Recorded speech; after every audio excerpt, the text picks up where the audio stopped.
Are you a business owner stuck in fear, doubt, and worry about what the marketplace will look like in the future? Then this show is for you. Strap on your seatbelt and get ready to disrupt and innovate. Here's your host, Lisa Levy.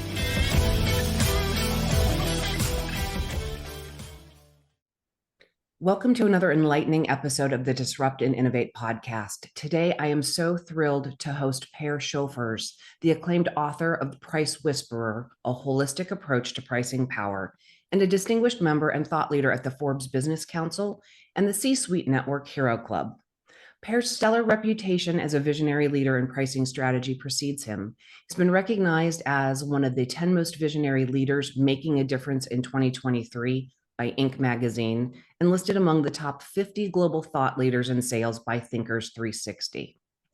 Per shares his wealth of insight and best practices for driving business growth and profitability through data-driven and customer-centric pricing strategies. He's passionate about empowering businesses to achieve their full potential and create lasting value for their customers and stakeholders. Join us as we dive into this conversation today so we can learn how to harness the power of pricing to drive unprecedented growth, sales volume, and profitability. Per, thank you and welcome to the conversation. Lisa, thank you so much for having me. It's a pleasure, and I'm looking forward to this, and I hope it will be insightful and valuable for the audience. I am certain that it will be insightful and valuable to the audience because as business owners, right, the majority of this audience is entrepreneurs and business owners and leaders who are growing. Pricing is a fascinating topic of conversation and one that I think most of us, quite frankly, screw up regularly.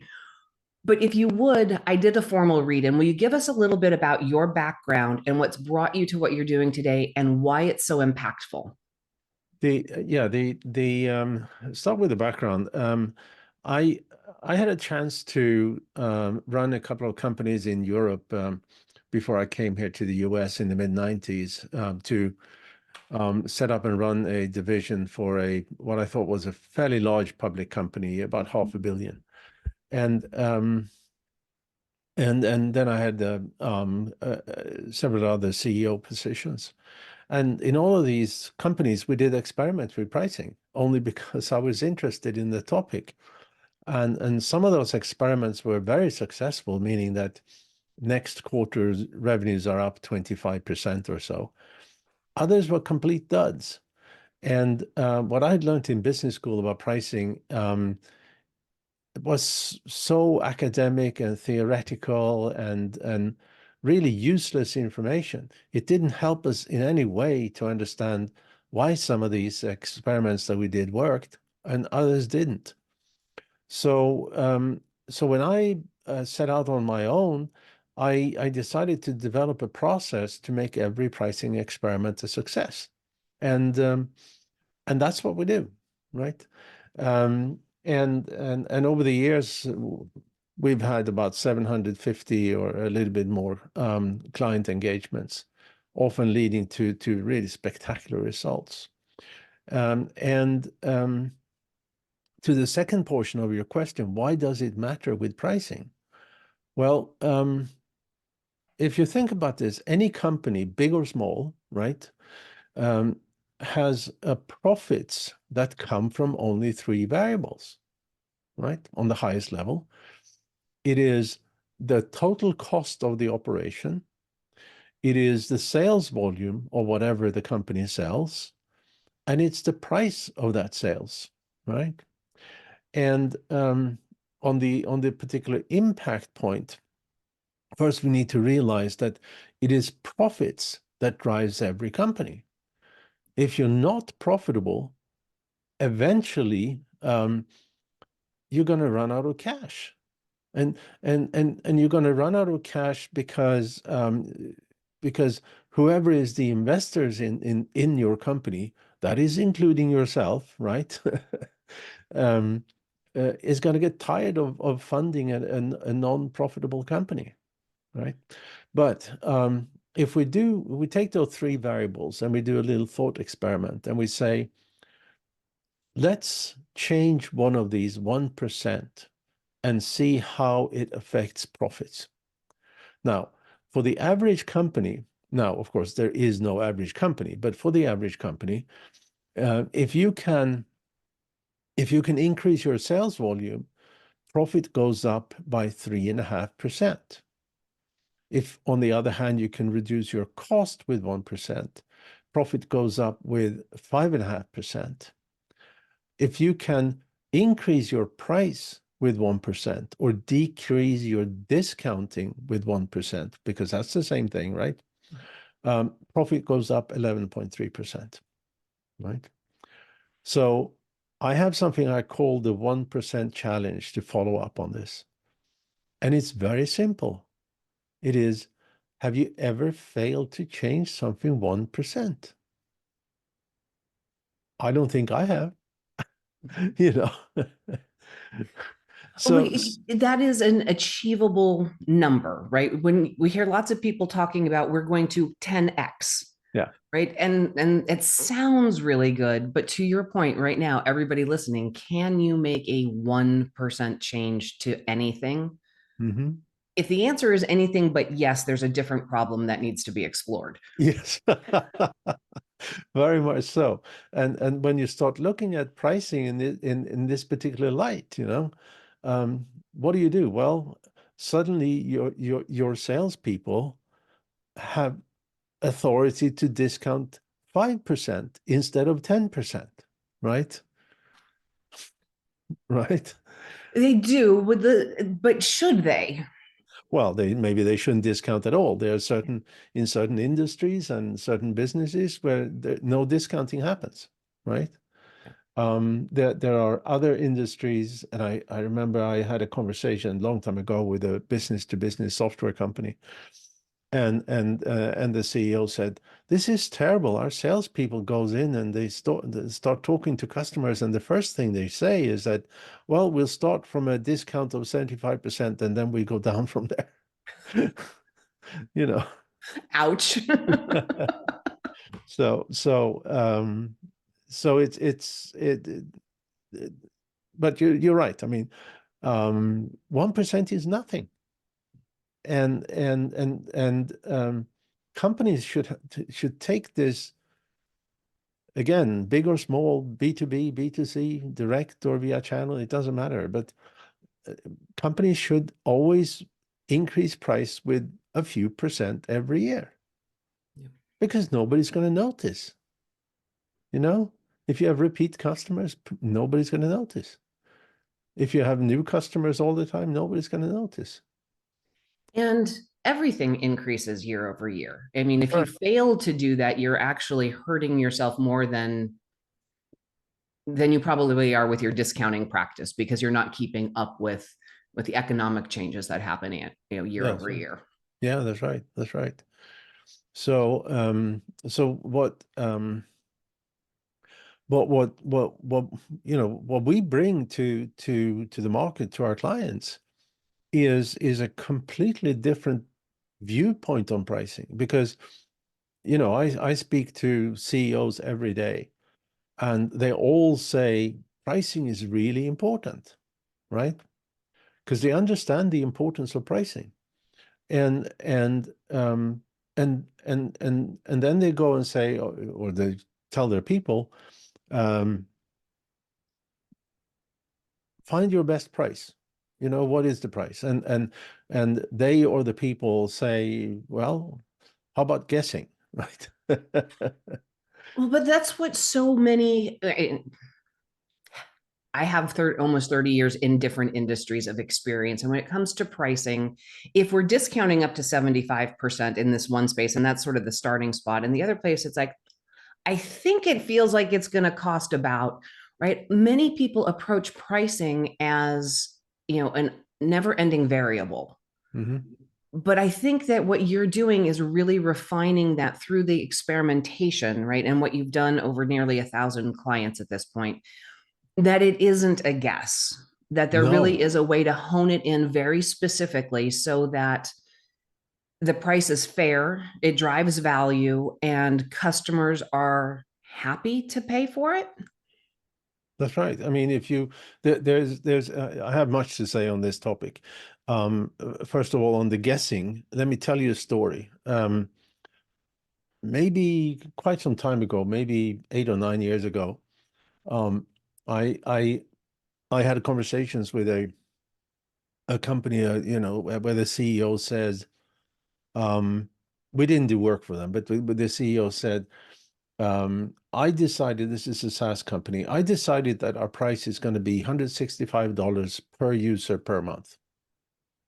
And then he continued, but I don't know if that's right. Maybe it should have been 99. Maybe it should have been 250. Right. Mhm. And just because this story popped up in my mind recently, I checked the company's website, and it's the same website as from 9 years ago, right? So they probably don't have enough resource to spend on marketing to improve themselves and so forth, because this guy decided that his guesswork would lead them to the right price, right? Yeah. And that's not the case. Another thing when it comes to pricing, there are many things, but there's something called expectation bias, and there's two sides of expectation bias. One side is that the price itself sets an expectation of the value and the benefit of a product or a service. And if that price is too low, it means that sales volume will be low, because, and we've all been there, we hold something in our hands, either physically or metaphysically, and we say to ourselves, I kind of want to buy this, but at this price, this can't be any good, so I won't, right? Um, and then the other side, so that's when prices are too low. The other side of expectation bias is is when you bought something that is, you think is, you have to stretch, it is a little bit on the pricey side. Your satisfaction with your purchase are being are increased. And let me tell you two stories to support that. One is, there's been university studies done where they give people, or they ask people to buy a painkiller for 5 cents, right? Um, that 5 cent painkiller is not very good in curing your headache, right? But the same painkiller bought at 50 cents is a lot more effective, right?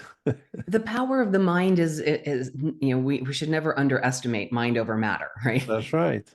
And they even put people in functional MRI machines, Mm. and they given them wine, right? And they give them cheap, nasty wine and said, this is a $60 bottle of wine, right? And people love it. They can see how the pleasure centers in the brain lit up, right? And then they do the opposite, right? They give them the $60 wine and says, this is $2 chuck, right? And and and the pleasure centers does not lit up. So Absolutely. this is real. It is a real perception of ours, right? And my brother bought a new Mercedes, right? Um, he's really happy with the car, um, as he should be. He paid a lot of money for it. It rattles, but he can ignore that because he paid all that money for it, right? That rattle makes me so angry. And I don't Mhm. actually care how much I paid for the car, right? If it's a quality product, it should not rattle. I would drive the hairs on the back of my neck are just like, oh, yeah, that's awful. That scenario drives me batty. Yeah, but it also means that for him, because again, that expectation bias makes him a happy, a happy customer, Yeah. right? So, One of the things that drives me crazy on this topic, right? Something that we all purchase, we don't purchase it often, mhm, a mattress on a bed. mhm, In theory, maybe there was a point in time in our lifetimes when they said they were, 25 years. Now, maybe every 5 to 10 years, whatever it is. But because when we make those purchases on those the value, right? It should be kind of, for me, the number is $500. I don't know where that number came from, but that's what a mattress should cost. Mm-hmm. It probably hasn't cost $500 for a quality mattress in 20 years. So Mm-hmm. every time I go to make that type of purchase, I get angry, right? Because it's just, foam, right? It's just, there's intrinsically, there's nothing super duper special about a mattress. It's a necessity item, but if, the part that what it is and what you get for it, then again, if you consider that you keep it for 10 years, maybe, I'm the one that's the problem and it's not the price. Maybe I don't know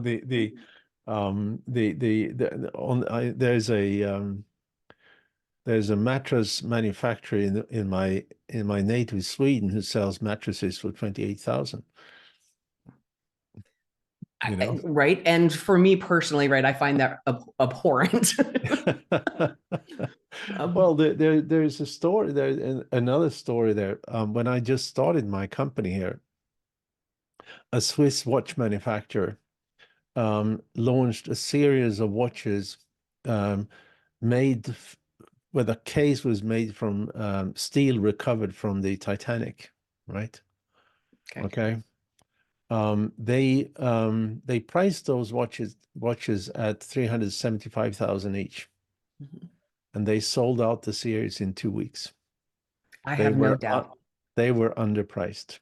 Yes.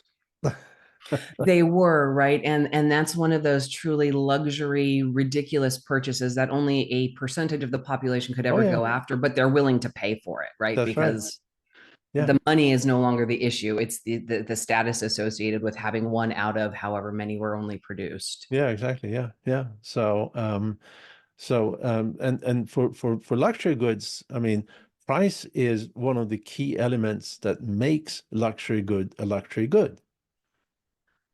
One of the things that I was thinking about before we sat down together today are the things where we assign a value or a status to an item. And one of the things that popped into my mind, and Per, I'm going, sort of sideways on this conversation, but we'll cover lots of things. Things like diamonds, right? Mm-hmm. It's a rock. Mm-hmm. It's a piece, it's a lump of coal that we have decided has value. Mm-hmm. But does it really? I mean, no, objectively, it doesn't have value. Yeah. Subjectively, it has a lot of value, right? Yeah. But this is the same. We, the population, have decided that there is value in diamonds, right? I'm sure that, and I guess we're like ravens, we like shiny things, and bring them home to our nest. Early man collected colorful stones and shells and stuff like that for reasons we don't really know. But there were desirable objects, and we still continue with that with these with diamonds and so forth and other gemstones. But it's the same with money. Yes. We have just decided that money has a value, but in fact, money in itself doesn't have any value at all. And it's just because it's a tool to trade with. Yeah. And it's one of those rare times in modern society where we subscribe to magical thinking is okay.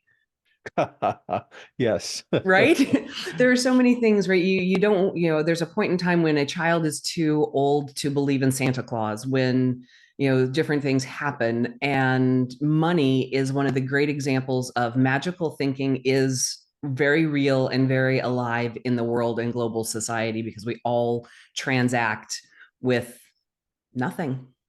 Yeah, that's right. And especially, I don't know if any country still have a sort of a golden reserve that the money is tied to. But then again, the gold doesn't have any value either. Right. How many layers can we roll it back to the time when it was seashells and pretty rocks? Yeah. Because the difference is really kind of inconsequential at this point. Well, let me see if I can turn us back into a conversation that's maybe a little bit more directly on topic. With this idea, right, that we assign value to things that aren't necessarily real, right? Our products and our services, right? I may produce, a tangible good, or I may provide a service, and we want to assign a value to that and a price to it. Mm-hmm. With your process and what you've done and how you're doing this, it isn't woo woo guessing, right? Can No. we dig in a little bit to what you have developed over the last 15 years that makes this more real? Yeah, the there are ways in online market research to measure what buyers, and buyers could be a consumer, it could be a business buyer, are willing to pay for a product or a service. And traditional methods are not precise enough, so we developed our own method, and attempt to as much as we can disrupt this particular industry, right? Because we made a better mousetrap, right? And from that measurement, it's possible to accurately predict sales volume and revenue at different prices. So it's all science-based. It's science-based, and it stands on, so let me rephrase. It's science-based with those predictions, right? That being the very first step, right? Because um, because then what is really important is to take that first step and understand how different groups of buyers may differ in what they're willing to pay. A company can focus its sales and marketing towards the kind of buyers that will lead to the highest profitability. Now, we talked about why profits are good, right? Now, profits are good because two things. It allows the company to spend more money on market development, more marketing, more sales, even hire better people because they're going to be more expensive, right? So, so that's one reason why profits are good. The other reason why profits are good is because a company sells something to buyers, and buyers buy what the company sells because they get some value from it, right? Otherwise, they wouldn't buy. Absolutely. And one of the things we haven't really talked about is, what defines value. Mm-hmm. And I am a subscriber of the belief, right, that the customer defines what is valuable to them. And it is Mm-hmm. not something that we can push on them. We have a price. Does that price drive value? Well, we talked about luxury goods, and price by itself drives value, right? And the first guy who started to think about this is a gentleman in the 1890s called Torsten Veblen, who wrote a book called not something about conspicuous conspicuous consumption, on how we as humans buy things we can't really afford because we want to send a message to other people. And you can think about this as the kid who didn't even try to get into high school, right? Works at, if he works at all, some kind of minimum wage job, and still can afford $400 sneakers, right? Right. That doesn't make any logical sense. And but for this kid, this is really important, right? To maybe to show off to his friends, whatever. And in fact, I I read an interview with the CEO of Rolex. Okay, and the question put to him was, "What is the status of the Swiss watch industry?" To which the answer was, "I don't know. We are not in the watch industry." He understands his market. That's right. Yeah. And we can look at some, if we look at Red Bull, they Red Bull are in the extreme sport business, Yes. and they monetize that by selling a sugary drink. Right. Absolutely. And I think that we forget sometimes what it is we're actually buying. Mm, Right, when in Red Bull, right, Red Bull gives you wings, sugar and caffeine, and you will feel like you have the adrenaline rush of an extreme sport athlete. yes. And that the whole idea of that much caffeine just makes my head want to kind of explode off of my body, because that's terrifying to a non-caffeine drinker. All right. uh, but it is, you're buying an experience, and it Yeah, has less to do with a can of caffeine than it does to align with that lifestyle and that. exactly. You're buying it because at least portion of you Yeah, want to be or feel like that extreme, you know, sports person, right. So Absolutely. Per, we've talked through several really fun and interesting things and gone on at least one detour through all of it because of my random thoughts that enter my mind. But this all started out with your journey and the willingness to experiment mhm. with a business you were leading and running, and turning your experiment into something that you could productize into something that you're selling to others now, so that the pricing is now a process and an experience, not an experiment for each of your Yeah, customers and your clients. I love that you started with the experiment and you turned the variables, or you turned the dials until you got predictable results. yes, The predictable results that you're driving are the foundation for disrupting marketing and pricing holistically across all industries, because this applies to products, services, anything that you associate and have a price with. yes. What's your vision for the work that you're doing, say, in a 5-year event horizon? What do you see the difference and the impact that you're making? Well, I know that we've created tremendous. I mean, what we do apart from the sort of technical piece that we talked a little bit, is that we are truly disrupting how companies think about pricing, how they and I have clients that worked with us like 6 years ago, thereabouts, 7 years ago, that are now 5 times the size, that are now 10 times the size, that are now 15 times the size, because what we taught them as part of our process was to put pricing as a as really build your build your corporate strategy around pricing, because everything you do in a company affects how you can price. Yeah. If I mean, if you have we talked a little bit about that. You can focus, if you have the information, you can focus your marketing and sales towards those customers that will be most profitable.